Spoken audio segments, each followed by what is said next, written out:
zelený trávě. Jdu si zase snem, nebo se snažím marně. Všechno se mi vrátí, nebo makám zbytečně na farmě. Dávám do repu všechno a má to vůbec cenu. Když hraju roky za drobný, asi jsem těžký loser. Bude mě někdo poslouchat, budu hrát v nějakým klubu, nebo si budu rapovat doma a dělat si jenom v ostudu. Našel jsem si správnou práci, která mi vydrží, nebo skončím někde pod mostem a žebra budu na nádraží. Požádám o ruku svoji holku, vezmu si ji za ženu, po mně nakope do prdele a řekne: si děláš srandu? Budu mít štěstí, budu mít nikdy děti, nebo skončím navždy sám odsouzený k smrti. Pořád musím přemýšlet, pořád to musím psát. Nevím co, kdy, kde bude a co bude pak, yeah.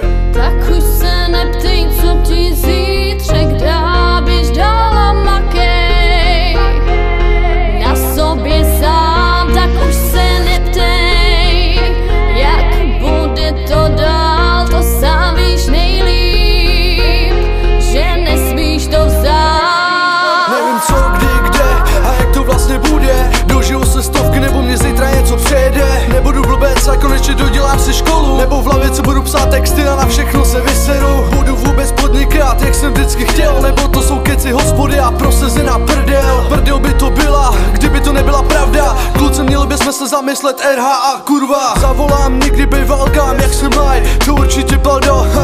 Takže bye bye. Budu se chovat jako Ted, nebo Barney Stinson, nebo budu spokojený jako Lily a Marshall. Naučím se vařit, budu mistr kuchyně, nebo dokola čínský polivky a skurvený fazole. Pořád musím přemýšlet, pořád to musím psát. Nevím co, kdy, kde bude a co bude pak, yeah. Tak už se neptej, co ti zítřek dá, běž dál a makej na sobě sám. Tak už se neptej, jak bude to dál, to sám víš nejlíp, že nesmíš to vzát.